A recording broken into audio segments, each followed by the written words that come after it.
आइए बच्चों, class 10th के क्वाड्रेटिक इक्वेशन पर चल रहे अपने इस वीडियो लेक्चर सीरीज को और आगे बढ़ाते हैं। इस वीडियो लेक्चर सीरीज में हम क्वाड्रेटिक इक्वेशन टॉपिक पर चल रहे इंपॉर्टेंट क्वेश्चंस को और कवर करेंगे। ठीक है, क्वेश्चन नंबर 58 कवर करेंगे। बच्चों को बताना चाहूंगा जो बुक हमारी चल रही है वो बुक चल रही है RS अग्रवाल, क्लास 10th। तो जिन बच्चों के पास ये वाली बुक है अच्छी बात है, जिनके पास नहीं है अगर वो परचेज कर सकते हैं तो चाहे ऑफलाइन चाहे ऑनलाइन परचेज कर लें। और जो परचेज नहीं कर सकते हैं तो उनके पास जो भी टेक्स्ट बुक चल रही है अपनी उनकी स्कूल की, तो आप उसको फॉलो करें और जो भी टॉपिक चल रहा है उसको उसके बेस्ड उस पर बेस्ड क्वेश्चंस को देखने के बाद अपनी स्कूल वाली बुक से क्वेश्चंस को प्रैक्टिस करें। ठीक है, आइए वीडियो को आगे बढ़ाते हैं, क्वेश्चन नंबर 58 कवर करते हैं। ठीक है, क्वेश्चन नंबर 58 है 3x minus 4 upon 7 plus 7 upon 3x minus 4 is equal to 5 upon 2। ठीक है, बच्चों को बताना चाहूंगा ये वाला क्वेश्चन इंपॉर्टेंट है तो वीडियो को लास्ट तक जरूर देखिए। ये वाला क्वेश्चन अगर बोर्ड में आएगा सो मिनिमम 3 मार्क्स और एवरेज अगर किया जाए इस क्वेश्चन का तो 4 मार्क का ये क्वेश्चन तो रहता ही रहता है, एंड इवन कई बोर्ड्स में 5 मार्क का भी क्वेश्चन रहता है। ठीक है, क्वेश्चन की इंपॉर्टेंट पहचान ये है, ध्यान से देखिएगा, यहां पर जो लिखा हुआ है उसी का रेसिप्रोकल यहां लिखा हुआ है, उसी का रेसिप्रोकल यहां लिखा हुआ। आई होप आपको दिख रहा होगा, जो यहां पर लिखा हुआ उसी का रेसिप्रोकल यहां लिखा हुआ है। यानी यहां पर आप देखेंगे 3x माइनस का 4 डिवाइडेड बाय 7, तो यहां पर 7 डिवाइडेड बाय 3x माइनस 4। तो इस गिवन इक्वेशन को डायरेक्ट नहीं सॉल्व करेंगे, यहां पर सब्स्टिट्यूशन का मेथड लगेगा, तो ध्यान से देखिएगा। ठीक है, तो इस वाली एक्सप्रेशन को क्वेश्चन नंबर 1 बना लिया। अब इसके बाद हम लोगों ने क्या करना है, लेट करना है 3x minus 4 whole divided by 7 is equal to y। ये हमने लेट किया, तो आप सभी को पता अगर ये y के बराबर है तो यहाँ y के अपॉन में कुछ नहीं तो क्या माना जाएगा 1। ठीक है, अब यहाँ पर रेसिप्रोकल करेंगे बोथ साइड, तो बता दिया जाएगा taking reciprocal on both sides. तो जब दोनों साइड रेसिप्रोकल लेंगे तो ये बनेगा 7 अपॉन 3x माइनस 4 और ये बनेगा 1 अपॉन y। ठीक है, तो ये हो गई आपकी क्वेश्चन नंबर 3। तो ध्यान से देखिएगा, यहाँ पर ये जो दोनों वैल्यूज हैं ये गिवन क्वेश्चन में सब्स्टिट्यूट कर जाएंगे।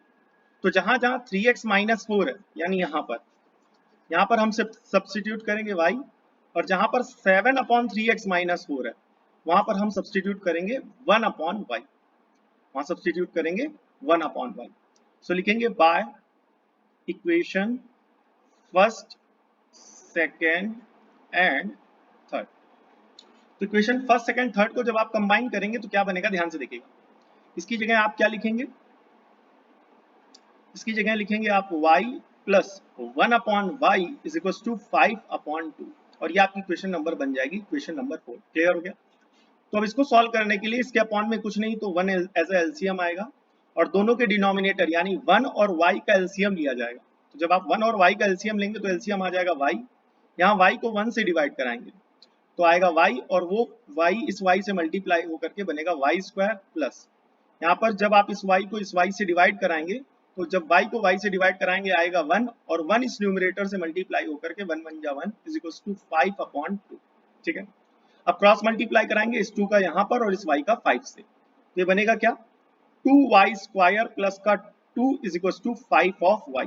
ठीक है, अब इस 5y को प्लस का है इधर ले आएंगे तो क्या हो जाएगा माइनस का, तो बनेगा 2y स्क्वायर माइनस का 5y और प्लस का 2 एज इट इज, एंड ये इज इक्वल टू क्या हो जाएगा 0। क्लियर हो गया। आइए बची हुई क्वेश्चन को इधर सॉल्व करेंगे, ध्यान से देखेंगे। 2y स्क्वायर माइनस का 5y प्लस का 2 इज इक्वल टू 0। आप सभी को पता है यहाँ जो मेथड हम लोग चला रहे हैं, जिस मेथड पर बेस्ड क्वेश्चन को सॉल्व कर रहे हैं वो है middle term splitting method. Middle term splitting method में इस y स्क्वायर के कोएफिशिएंट को इस कांस्टेंट टर्म से मल्टीप्लाई कराते हैं। तो ये y स्क्वायर का कोएफिशिएंट यहाँ पर आपको दिख रहा है 2 और यहाँ पर ये आ गया कांस्टेंट टर्म 2, तो फाइनली 2 2 जा हो जाएगा 4 और 4 के फैक्टर्स किए जाएंगे तो आप सभी को पता है 2 इंटू 2 फैक्टर बनना है। अब इन फैक्टर्स को ऐसा अरेंज करना है कि इनका सम क्या आ जाए माइनस का 5, तो आप सभी को साफ साफ दिख रहा होगा 2 और 2 आपस में एडजस्ट होकर के -5 नहीं ला पाएंगे। तो ऐसी सिचुएशन में आप सभी को पता होगा 1 हर नंबर का फैक्टर होता है और हर नंबर अपने आप का फैक्टर होता है। तो यहाँ पर 1 और 4 ये जो दो फैक्टर्स हैं ये आपस में एडजस्ट होकर के क्या दिखाएंगे आपको -5 देंगे। सो ध्यान से देखिएगा, तो ये हो जाएगा 2y² माइनस का 4y माइनस का y प्लस का 2 इज इक्वल्स टू 0। क्लियर हो गया। तो ये 4 और यहाँ का 1 ये कहाँ से आए, ये वही दो फैक्टर्स हैं जो 4 के हैं। क्लियर हो गया कि नहीं हो गया। आइए और आगे बढ़ाते हैं। अब यहाँ पर आपको टोटल 4 टर्म दिख रहे होंगे, पहला टर्म, दूसरा टर्म, तीसरा टर्म, चौथा टर्म। ठीक है, तो यहाँ पर पहले टर्म और दूसरे टर्म में कॉमन लिया जाएगा, तीसरे टर्म और चौथे टर्म में कॉमन लिया जाएगा। तो आइए लेते हैं। पहले टर्म और दूसरे टर्म में आपको क्या कॉमन दिखा, 2y, तो y² से एक y चला गया तो एक y बचेगा, माइनस y चला गया 4 है, 4 में 2 कॉमन चला गया तो एक 2 तो बचेगा बचेगा। अब टर्म 3 और टर्म 4 में कुछ कॉमन नहीं दिख रहा तो यहाँ पर माइनस कॉमन आ जाएगा अपना, बिकॉज यहाँ पर कौन सा साइन है, माइनस का। तो माइनस कॉमन लेने के बाद यहाँ अंदर साइन चेंज हो जाएगा, तो ये जो माइनस का y था ये आपका प्लस का y हो जाएगा, और प्लस का 2 माइनस का 2 हो जाएगा, और इज इक्वल्स टू 0। क्लियर हो गया। हमने आपको बताया अगर अभी तक की कैलकुलेशन आपकी सही होगी तो जो यहाँ आ रहा होगा वही यहाँ आ रहा होगा, और आ भी रहा है, इसका मतलब यहाँ तक की कैलकुलेशन सही है। तो आइए इन दो टर्म्स को आपस में कॉमन ले लेते हैं। तो y माइनस 2 यहाँ कॉमन आ गया, तो यहाँ से जब y माइनस 2 चला जाएगा तो क्या बचेगा, ये देखिए 2y, और यहाँ क्या बचेगा माइनस का 1, एंड ये किसके बराबर हो जाएगा, 0 के। तो एक बार इस y को 0 के बराबर करेंगे एंड एक बार इस वाले टर्म को 0 के बराबर करेंगे, तो y minus 2 is equal to 0, और इस वाले फैक्टर को 0 के बराबर करेंगे तो 2y minus 1 is equal to 0। Minus का 2 उधर चला गया, प्लस का 2, माइनस का 1 उधर चला गया, प्लस का 1, y की वैल्यू आ गई 1/2। तो बच्चे ज्यादातर गलती क्या करते हैं, यहाँ से y की वैल्यू निकाली और बोले क्या आ गया आपका आंसर। बट ये पार्ट अगर यहीं तक आप करके छोड़ देंगे, सॉल्व करके छोड़ देंगे, तो ये पार्ट गलत है, यहाँ तक का आपका अधूरा सॉल्यूशन। क्यों सॉल्यूशन अधूरा है, आइए मैं आपको बताता हूँ। देखिए ये y की वैल्यू आई है, लेकिन एक्सप्रेशन आपको किस में दिया गया, इस एक्सप्रेशन में वेरिएबल क्या है, x, और यहाँ आपकी वैल्यू किसकी आई है, y की। तो एक्सप्रेशन में जब x दिया गया है तो वो x पूछेगा ना, और अभी आपने क्या निकाला है, y। तो इस y की मदद से अब आपको x निकालना है। तो कैसे निकालेंगे, ध्यान से देखेंगे। y इज इक्वल टू, एक आंसर आया है 2, और दूसरा y इज इक्वल टू आया है 1/2। तो y आपने क्या लेट किया था, देखिए y आपका क्या है 3x माइनस 4/7। तो y की इस वैल्यू को 3x माइनस 4/7 y की जगह सब्सटीट्यूट करेंगे। सो y की जगह लिखेंगे 3x minus 4/7 is equal to 2, और y की इस वैल्यू को यहाँ भी सब्सटीट्यूट करेंगे, 3x minus 4/7 is equal to 2। Clear हो गया। आइए आगे सॉल्व करेंगे, ध्यान से देखेंगे। इज इक्वल टू यहाँ पर रहेगा 1/2।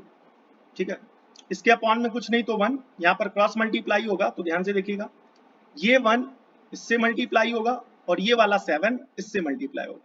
तो क्रॉस मल्टीप्लाई कराएंगे तो ये बनेगा आपका क्या 3x माइनस का 4, और ये हो जाएगा 7 2 जा 14। ठीक है, माइनस का 4 इक्वल टू के उस साइड जाएगा तो माइनस से क्या हो जाएगा प्लस, तो 14 प्लस का 4, सो 3x, 14 प्लस का 4 कितना हो जाएगा ओवरऑल 18। तो x की वैल्यू हो जाएगी 18/3, 3 से कैंसिल करेंगे 18 को, तो x की वैल्यू आ गई आपकी 6। यहाँ पर भी क्रॉस मल्टीप्लाई कराएंगे, तो ध्यान से देखिएगा क्रॉस मल्टीप्लीकेशन, तो इस 2 को इससे मल्टीप्लाई कराएंगे और इस 7 को यहाँ पर 1 से मल्टीप्लाई कराएंगे। तो जब ये 2 मल्टीप्लाई होगा तो 3x माइनस का 4 होल मल्टीप्लाइड बाय 2, और 7 1 जा 7, 2 को अंदर मल्टीप्लाई कराएंगे तो 2 3 जा क्या हो जाएगा 6x, और 2 4 जा क्या हो जाएगा 8 इज इक्वल टू 7।